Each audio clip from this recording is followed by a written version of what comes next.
And thanks for joining us. Happy Thursday. We're just going to give everyone a second to trickle in, but so excited to have you guys joining us today. And would love for you to introduce yourself live or in the chat. And we'll do introductions in just a second. Going to give people just a minute to trickle in, but so happy to have you joining us and would love to know who you are, how old your kids are, what grade they're in, and what made you curious to join today? Super awesome to have everyone here and so excited to talk to you all today about Curious Cardinals. Um, Hope everyone is having a good Thursday. And we'll just give everyone one more minute to join.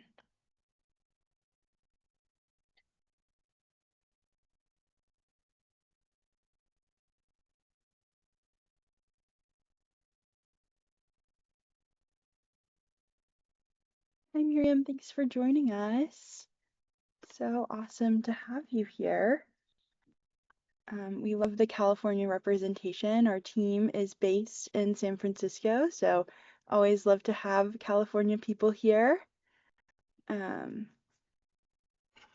you guys for introducing yourselves. And again, we'll just give everyone one more minute to join, and then we'll be getting started.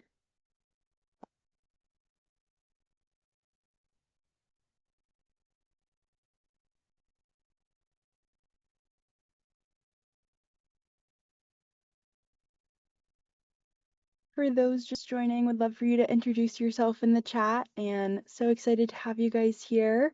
I will go ahead and share my screen, and I'm sure more people will trickle in, but I'm excited to be spending a little bit of time with you on this Thursday and to get to share a little bit more about Curious Cardinals and who we are and what we do. I hope everyone is having a good Thursday and excited to dive in.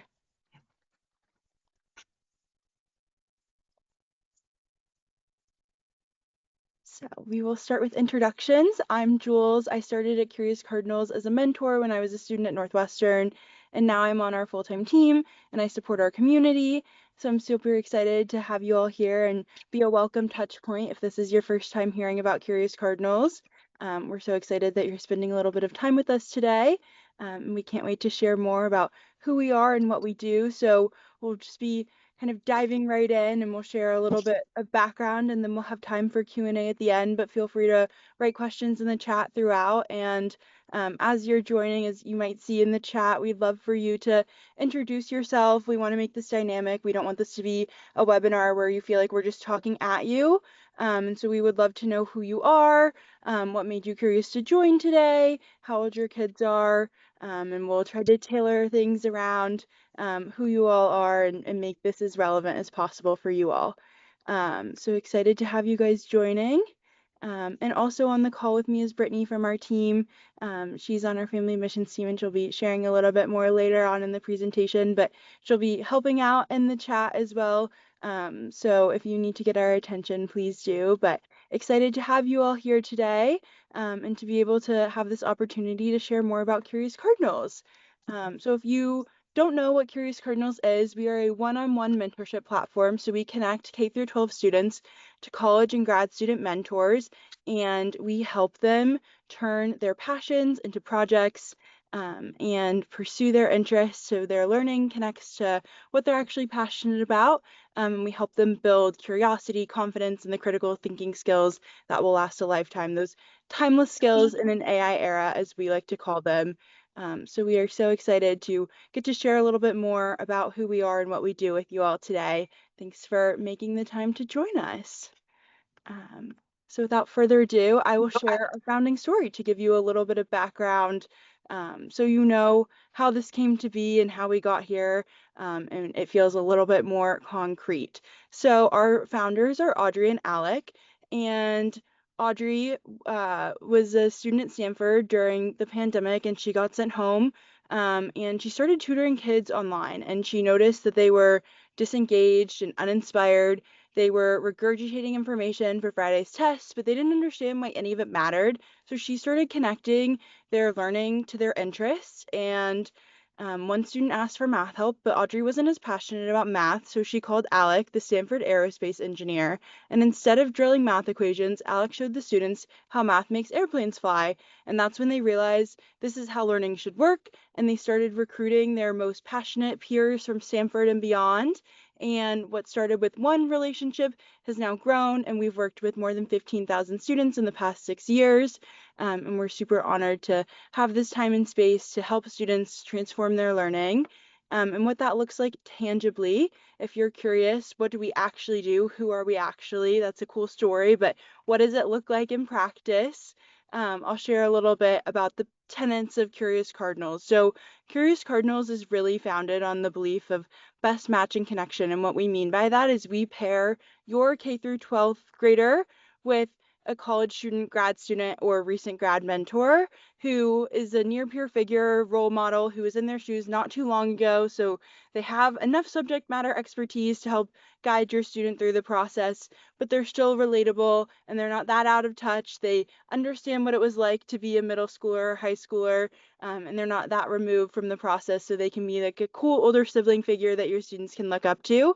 And we not only pair students based on the subject matter expertise that they need, but we also think about what the nodes of connection might be. So if you come to us and you say, I have a 7th grade girl and she loves Taylor Swift and she plays volleyball and she wants to do biochemistry research, we can find the Stanford or Harvard or Yale mentor who also plays volleyball and also loves Taylor Swift. And so they have those shared nodes of connection that they can explore together, and really apply their learning to their interests. And I'll share just one small example of how I've been able to do that when I was a mentor. I worked with a student named Estelle, and I supported her in her middle school English class. And the way I got her to care about Shakespeare was by making analogies from Shakespeare and showing her how Shakespeare appears in her favorite Taylor Swift and Olivia Rodrigo songs and in Gossip Girl episodes and the OC. And we made those bridge connection. And I also love Taylor Swift. And so I got to say, okay, let's apply your learning to your interests. And that's really the magic of what we do and what we hope for every student is that they can connect their learning to what they're interested in, whatever that might be. The second kind of tenet of what we do is having a structured and measured approach. So we have a method that we like to use, and we encourage our mentors, we equip them with the resources that they need so that they can help your student set goals that are what we call SMART goals, which we'll share a little bit more about later, but we like to have a structure. And so every session starts with a check-in. Mentors and students will often do a rosebud thorn of sorts, and then that builds over time. And what we really see is that consistency compounds. And so if students and mentors are meeting weekly, they're able to make real progress toward their goals. And at the end of the day, our North Star is helping students find their North Star. So we want to help them find their why and really inspire a love of learning in them. And to get even more concrete than that kind of inspirational speech, I will share how we actually support students tangibly. So first, we have two main tracks, academic mentorship and passion projects. And then we have add-ons like executive functioning and pathfinding. So our core offerings, academic mentorship, it's kind of like tutoring, except we like to say tutoring is the T word because it has a connotation of being transactional. And for Friday's test, and again, we're about so much more than just Friday's test. We want this to feel like something that connects your students' interest in what they're learning in school to what they're actually passionate about so that it feels real, so that it's something that they're motivated to explore. And we want to help them develop confidence and study strategies and improve their grades and performance. And then really the heart of what we do is our passion project track. And that has four kind of main options within it. One is a portfolio. So that's building a series of projects that's super common for our engineering students, for our art students. The next is research. So that could be publishing research. We've had students publish in journals. It could be presenting at a conference. It could be kind of that more scientific STEM related work. The next pillar is launching an organization. That could be a business, it could be a social impact initiative, it could be a club at school or a nonprofit. And then the fourth kind of option is content creation. And so that could be starting a blog or a podcast or a YouTube channel. And those are kind of examples of what we do, and we'll share a bit more about what that actually looks like in practice in the coming slides of student examples, but hopefully that gives you a sense of what could be possible for your student. And if your student needed extra support, we have an executive functioning track. We give our mentors the resources that they need in an executive functioning curriculum. And so if your student has ADHD and they want a mentor who also has experience either with ADHD themselves or working with students who have ADHD, we have people who specialize in that and can help with that time and task management and improving concentration and focus so that your kid meets the deadlines and meets expectations. And then pathfinding is our track for students who come to us and don't yet know what they want to do, which is totally okay. Your kid doesn't have to have it all figured out yet. We can help them and go through what we call our passion excavation process and help them figure out who they are and what they're interested in. And we'll share kind of a sneak peek of what that could look like, but it's super personalized to who your kid is. And hopefully this is a helpful overview. So I'll share just a few student story examples so that you have a sense of what's possible and what your student could do. So these are just I'll share 4 or 5 examples of students that we worked with, but we've worked with thousands of students through the years, so know that this is just a small snapshot. I'll start with Armand. Armand is a 9-year-old from the Bay Area. He's in 3rd grade, and he invented a copper bar of soap that never expires and never runs out. He designed it for areas of the world where water is a scarce resource, and he is currently in the production and testing phase of bringing this to life. So we love our young innovators and entrepreneurs. Armand is an example of a younger student who we work with, and most often the K through 5 students that we work with are gifted and talented, but we do work with younger students, even though the majority of our students are middle and high schoolers. So the following projects I'll show are all middle and high schoolers, but know that younger students are an option if you happen to have a younger student. I think from what I saw in your messages, it seems like you have mostly older students, but it looks like there's one 3rd grader, so maybe your 3rd grader could be like Armand, and we would love to work with them. I'll share Karis is a student who started a youth-led nonprofit. It's connecting multi-generational, so she connects her peers.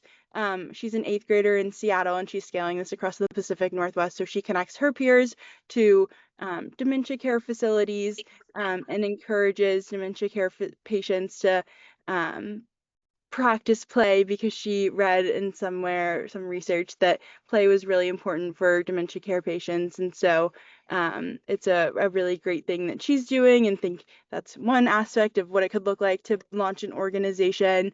I'll share Sloan, who's doing research that feels super timely right now with everything happening with NASA and Artemis.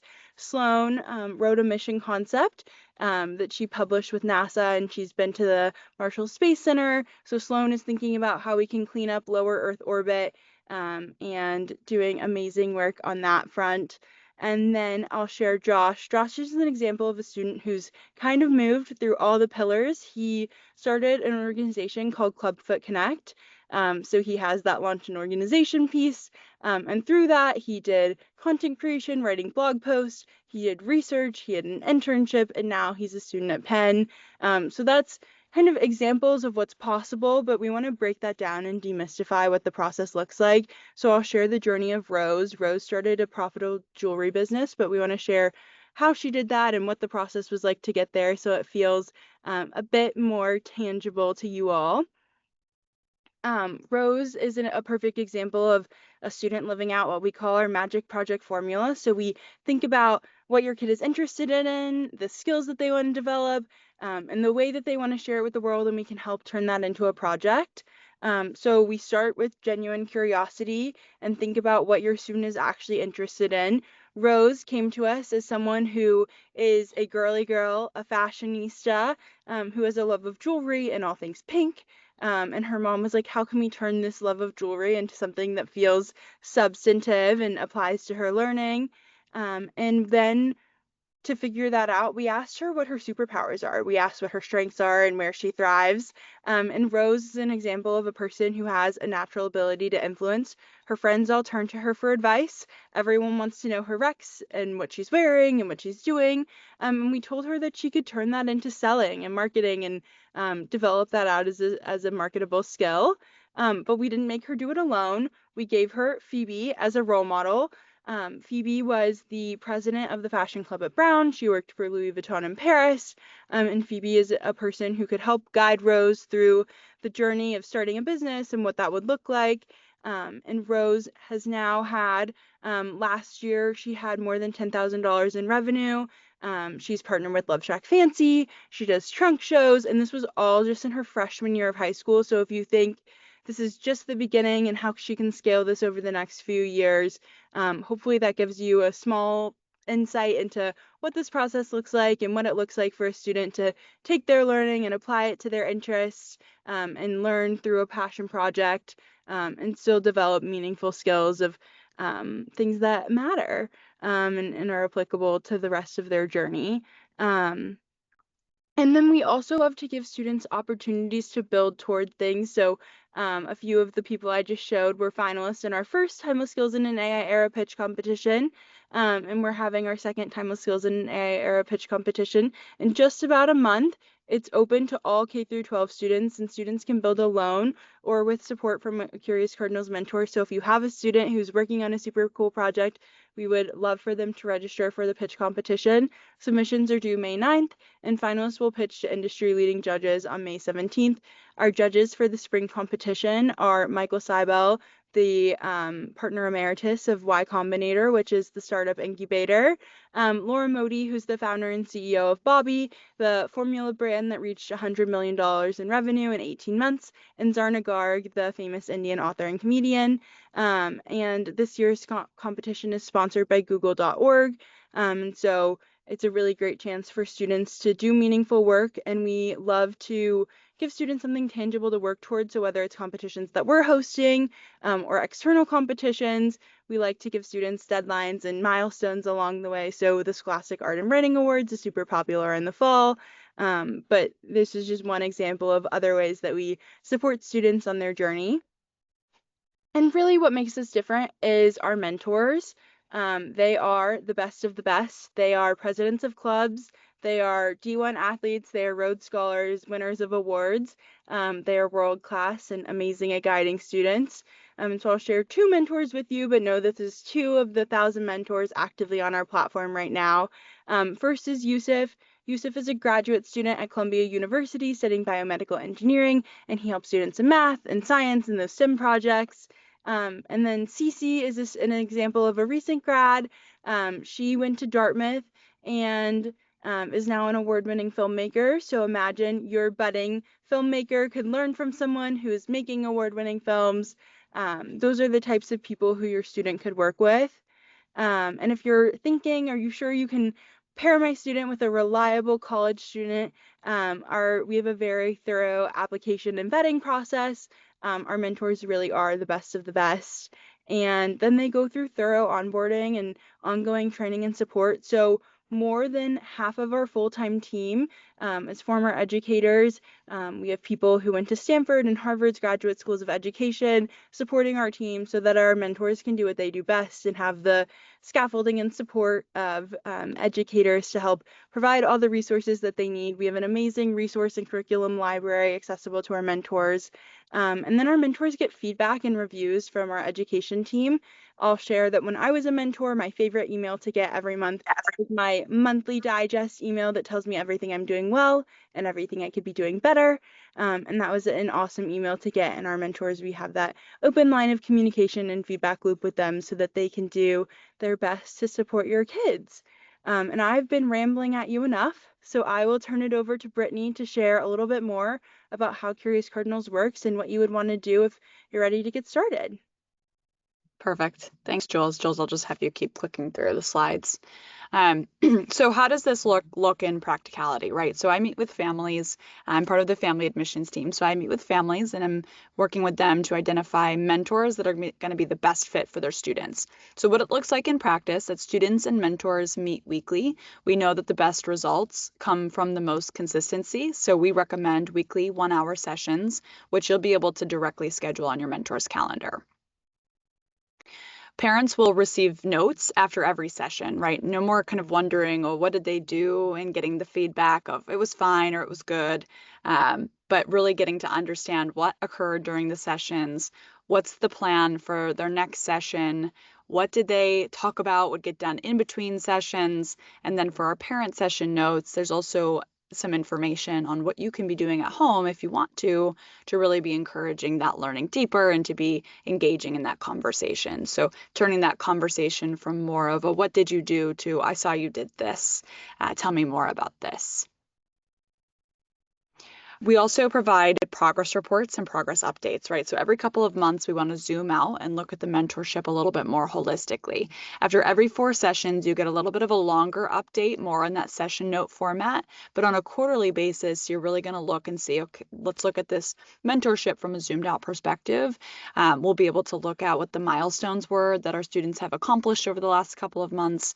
What are the milestones we're planning to accomplish over the next couple of months? And what is the mentor's plan specifically for getting there?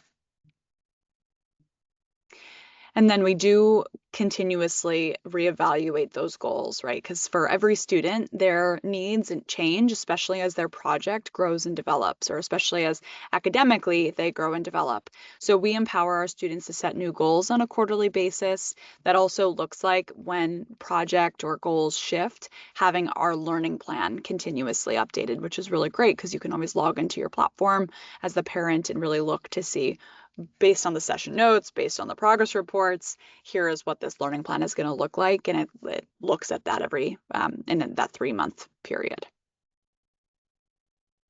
Now, how do you match your student with a mentor?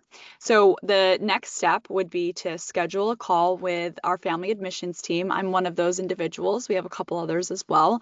We're all really amazing people to talk to. I may be biased, but we'd love to have fun on those calls and really get to know not only you as the parent, but also really understand your student. Who are they? What do they like? What's their personality like? And then what are qualities? What's that experience? What's the background? What does a mentor bring to the table for your student?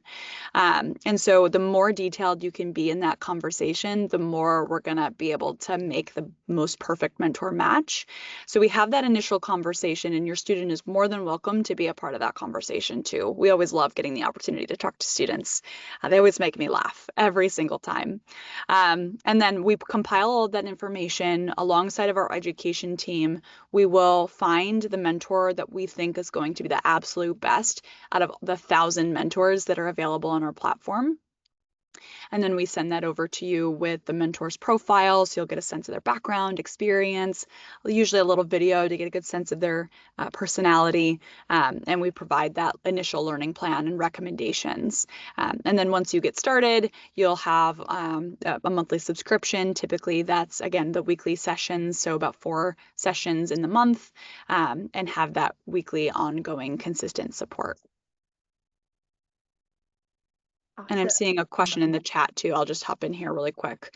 Is it a monthly or yearly commitment? How long should a teen be enrolled? So typically it is a monthly, well, it's a monthly commitment, our subscription model. And we typically see that a major milestone is accomplished within the first 6 months of mentorship. And many of our students will work for various amounts of time, some on one specific project, and that 4 to 6 month period is what they need. And some students work with their mentors for several years. So it just really does vary based on the students' goals, their project scope, and a few other things as well. Awesome. And on that note, we'll open it up for questions. And we'd love for you to write in the chat or feel free to unmute and ask questions live. I will live answer a question that someone wrote me personally. And then while I do that, you guys can all start preparing your questions. You have Brittany and I's undivided attention, so we'd love to answer any questions you might have. But someone asked, questions about how to make sure that their kids' ideas stay their own, and if their child's ideas their own intellectual property. Your kids' ideas are entirely their own, and our mentors are just there as guides and support. So if your student is publishing research, they publish it on their own most often. Our mentors, except for in very rare situations, are not co-publishing research with students. This work is your student's own, and our mentors are just the guides and supports to help your child achieve their goals and bring their vision to life. And then regarding pricing structure, I see that question in the chat. I'll have Brittany just drop the link to the pricing page. And if I don't know if you want to share anything live, but our pricing is specific to each plan, and so we'll share the pricing chat or the pricing link in the chat so you can learn more. Yeah, and I'm happy just to kind of touch on that as well. So from a pricing perspective, our recommended package is 4 sessions per month. That comes out to about $380 per month, about $95 an hour. So again, for in that monthly package, that is the recommended one. That's the 4 session per month. It's 4 sessions per month, 1 hour per session, so about 4 hours, about $95 an hour. We do have other package options if you know, for example, that you're not able to commit to that weekly session. And throughout the kind of profile gathering call, we during that process, if your student has a particular project in mind, we can give you estimates as to how long we've typically seen something like that project take with us. So that'll help, you know, a little bit more on like figuring out what is the cost of a program for this specific project going to take. But for the most part, that 380 per month is our most common and our recommended plan. Yeah, and to elaborate on what Brittany just shared, it's super specific to your student and their needs. And so, if you think about who your kid is and what their needs are, that helps us to determine how much support they need, how long they would be working with a mentor. We would want to understand if they can do work between sessions or if they can only do work during sessions. For example, if your student wants to publish research, the timeline of publishing research can take time, but it can be accelerated if your student can help work on the research paper between meetings, but if they can only do work during the sessions, then obviously it will take a bit longer. Alicia, I see you're Yeah, unmuted and I on, have so a couple of questions, but I know somebody just asked the question about the passion projects. I wanted to shift gears, so if you want to keep going on passion projects, I can wait until after you address it. The question in the chat. Do you want to do that one first? sure, I'll answer Scott's question and then we'll go to yours, just since we're on the passion project topic. Yes, would love to share more about the pathfinding process for your seventh grader. Um, Brittany, you looked like you were about to start talking. Do you want to answer this? Oh, sure. Yeah, I can answer it. So with passion projects, we have what we call like the magic project formula. And that's what we use as a foundation to pulling out what a project might look like for students. So the first part is really understanding their interests, not only just understanding what their interests are, but why are they interested in it, right? Really trying to understand the common thread between their interests so that that's a core piece of what we're working on. We also identify the kind of greatest gap, that skill gap area, right? What's the skill that, you know, has been identified either by the student or the family in terms of being the main priority? Could be public speaking, for example, could be writing, you know, general communication. We have some that is more like time management, organization, some of those executive functioning skills. So really understanding that as well. And then we think about the modality, and the modality for the passion project can be through one of those 4 tracks, right? Usually like research or right, building a website or an app. We have students that want to create an organization. So that modality is decided with the student and the mentor kind of collaborating together. And then that last piece is figuring out, okay, the audience. So, okay, who is this for? Who is this project specifically for? Is it for, you know, adults, children? Is it for, you know, a specific subgroup? And so working through that kind of magic project formula is typically how they arrive at what a project is from that pathfinding perspective. Love it. And I'll echo just everything Brittany just shared and say that the way we do this in practice is One, you get on a call with someone like Brittany or someone else on our family admissions team, and they ask a lot of questions about your kid, but they're very thoughtful questions. And we want to really understand what your kid's strengths are, what their areas for growth are, the basics, but then we also want to understand what your kid does when no one's telling them what to do, what type of content they like to consume. So even if you feel like you don't yet know exactly what they want to do, you'd be surprised at what we can pull out from your kids and figure out these niche interests and the things that they might not share with you, but that we're able to find hidden in plain sight, and really go through that process. And we have very thoughtful, strategic questions to help excavate their passions, and think about what that would look like. And so our team does that. The mentors can do that. And that's kind of what that looks like in practice. Alicia, we can go to your question and then we will keep working through the chat, but want to give you the chance to talk. Yeah, I had two. One, I was curious, is the mentorship only online, or if you have somebody in your area, can it be in person? Is one of two questions I have. Yeah, we're a primarily remote service, so it's mostly virtual. That said, if you happen to live in a hub where your mentor is, while sessions often occur remotely, we love when mentors and mentees get to meet up. I've had the chance to meet some of my students, so it just depends on where the mentors are and where you are, but we like to prioritize making the best match and finding the best connection, and so finding the person who has the subject matter expertise and has the things that they can connect with your child on. And so it might happen that if you happen to live in Palo Alto, that they might be a Stanford mentor who's close by.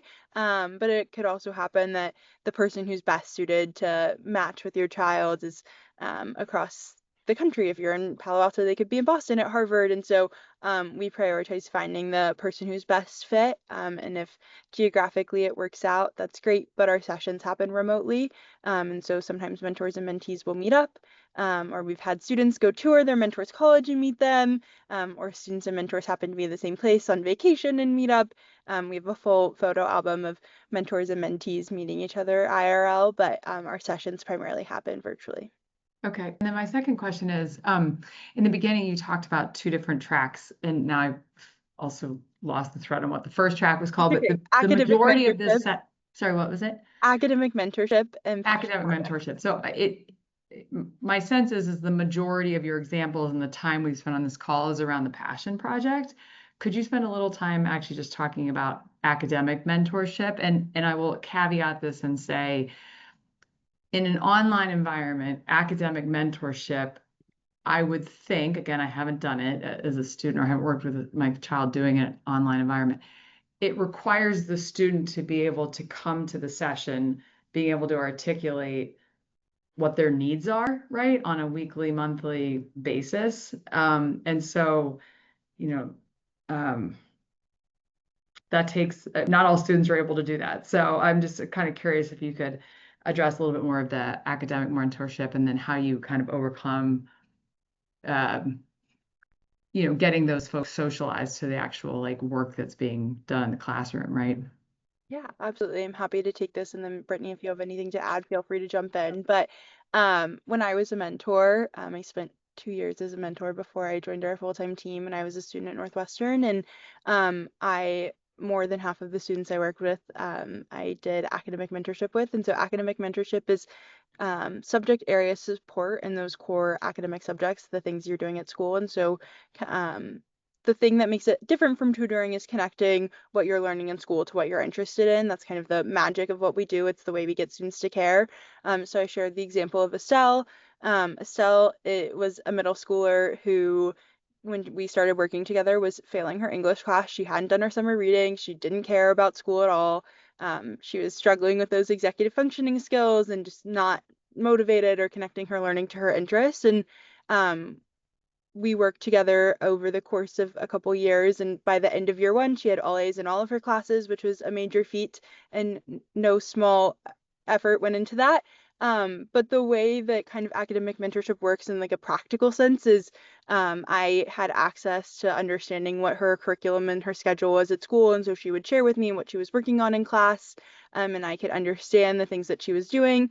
I also had read a lot of the books that she was reading or would read them with her. And so I was like, oh, I did that as summer reading. And I've read Romeo and Juliet and all the classics, but also the like niche things that she was reading that I hadn't read, we would co-work on together, and go through those short stories together and annotate them and do the work. So I had visibility into the work that she was doing through school, and that was how we facilitated that. And I will say that that was effort on my end. I will give her a lot of credit for a lot of things, but I will not give her credit for the sixth grade girl who is a bit demotivated was not like, hey, here's what I need to do today. It was like, okay, I know you're struggling in English. Let's look at your syllabus together. Let's understand what is expected of you. I'm going to help you build out your progress trackers. We're going to give you the tools that you need, and set your reading deadlines. And then in between sessions, I would text her and say, like, okay, today you were going to read chapter one. How's that going? Is it done? And we would be that accountability buddy in person to help keep her on track. And then I've also helped students who are super motivated. So I've helped students with AP Lang, and I've helped students get fives on their AP Lang exam. And that's, yes, there's like AP Lang practice exams and practice tests, but I'm scaffolding out like what that would look like and what is needed. And so I think academic mentorship is just in tandem with what students are working on in school. And the way we really get it to work is by being that relatable figure. So I'll say when I did SAT prep in high school, and my 40-year-old man SAT prep tutor was not a very relatable figure to me. I wasn't super open with him, and I think if I had had someone who was fun and cool, I probably would have dreaded SAT prep less than I did. But I think that's the heart of what we do. Brittany, I don't know if you have anything to add there. No, wouldn't add anything additionally onto that. I also think too, right, sometimes with the virtual model, if it's just not the best way that your student learns and we don't have an in-person mentor, we may just not be the right fit across the board. We certainly wouldn't want to try to force a student to learn in a way that's just not effective for them. And so we also really try to understand that in the onboarding call where we talk about, what's your student's learning style? How do they learn best? What would be the best way for a mentor to engage with them in a virtual environment? Do they work well with like Google Doc transfers? Do we need to figure out the technology and make sure that the mentor that we share with you can also fit that mode that's going to be the best person to not only engage, but also be the best person to really support and provide some of those pieces that Jules was mentioning. Thank you. Of course. And I'll share, Brittany's been answering your questions in the chat, which is awesome, but I'll just elaborate on that piece of we will share with you if we are not the best fit. And so someone asked if rising junior is too late to start. Rising junior isn't too late to start, but if you had a rising senior and it's April and they have a limited time until the Common App opens on August 1st, we would be honest with you and say, like, if they want to achieve something that they can put on their college application, they really need to grind and kick it into high gear. Like we're very honest and upfront about the timelines. We always want to under promise and over deliver. We don't want to tell you that we can do it all. We can't. And so we'll be honest with you. Rising junior is a great time to start. Your kid has more runway than you think. You can't wait longer than now. I wouldn't wait a year because then the runway disappears very quickly, and junior year is a very stressful year academically. But we're very honest and upfront about what we can do and what we can't do. And so if you come to us and you say, my kid really can only learn in person, which I think you'd be surprised, kids are more malleable and adaptable than you think, and we're a very digital savvy generation. So kids do a surprisingly good job at learning online. But if you come to us and say, like, this isn't going to work for my kid, we're not going to try to force something. And we're very mindful of that.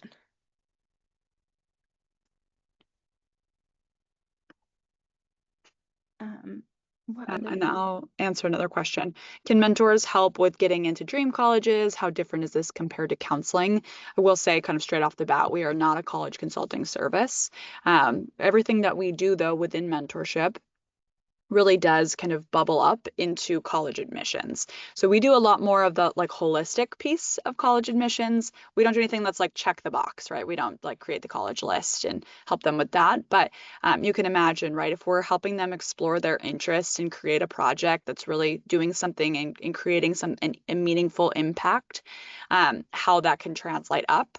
In addition to kind of some of the passion project and academic mentorship pieces, our mentors are also really great at providing that advisement on how to be best spending their time, right? Not only from like the summer programs, what summer programs should I be applying for, which ones am I best positioned to get, what's kind of the gap in my portfolio that I can use time over the summer to be filling, also like course recommendations, what are the classes that I should be taking. And so we can also pair you with a mentor that is attending your student's dream school. So that way that they're paired with a mentor that has walked that path and can really demystify what that looks like. Yes, and I will just share, I just shared in the chat, we are preparing to launch a new college-oriented tool that can help supplement what our mentors do so that our mentors can do what they do best, which is engage with and inspire kids on specific projects with specific project goals and outcomes and be that relatable figure. So we're preparing to launch a tool called the Flight Plan. I can't share more than that, but it is a college-oriented tool. So if college is on your mind, we have 2 virtual events coming up. One is May 1st and one is May 3rd. I shared the link for both of those in the chat. This product launches to a limited number of people on May 1. So if you're interested in college, if that's something that's on your mind and you want something that's super college oriented, while we will never be the traditional college counseling service, we are preparing to launch a tool. So if that's something that you're thinking about and curious about, we would love to have you join us at those May events. And And I'll I know add to, oh, wait, go sorry, ahead. was that you, Jules? I was just going to say, I know we only have a couple minutes left, so if anyone has any final questions, happy to answer. But Brittany, feel free to add. Sorry for. No, it's okay. I'll be quiet. No. What did you want to add? Go for it. Well, no, I was going to add to just one of the questions that was asked earlier. Can you combine executive functioning, add on to the passion project track alone? And yeah, I just wanted to add on there. I think there's the passion project and academic tracks for executive functioning.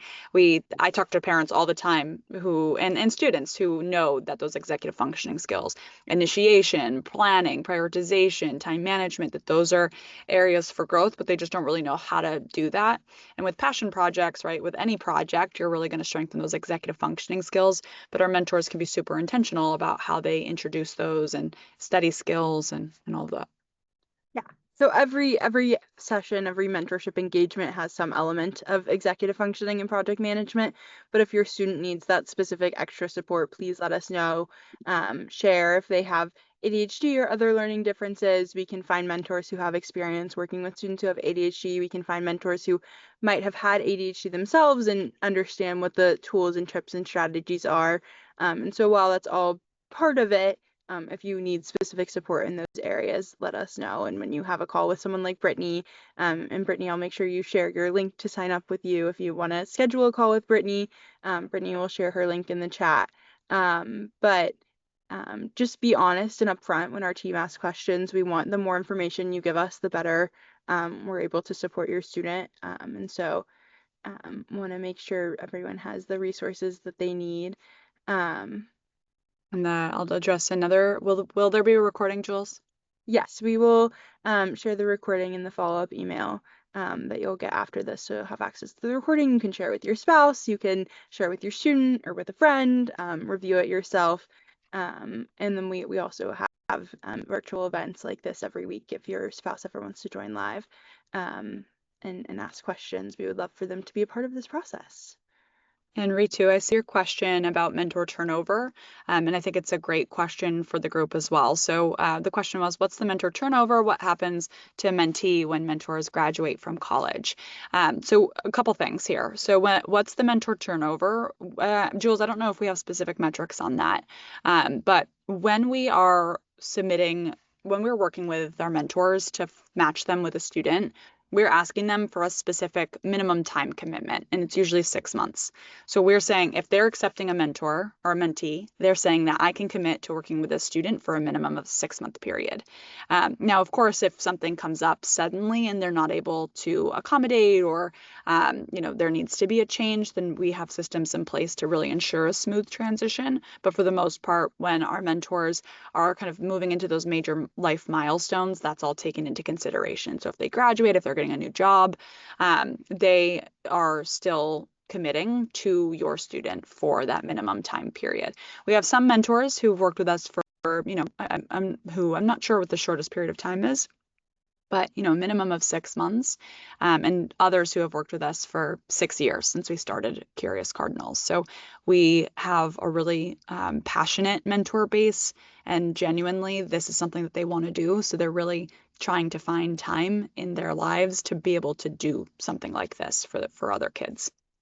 Yeah. And so a lot of mentors will continue to work with students even after they've graduated, if they work around their full-time jobs. I know many of my friends who are mentors make it work. They find the Sunday morning slot around their full-time consultant. Like literally, one of my best friends from college is a mentor, and she's a consultant, and she has a super busy schedule. And she did decrease her capacity from 10 students to 2 students, but she still makes the time to work with students on Sunday mornings. And so mentors really are committed. We love what we do. We're super passionate about this work.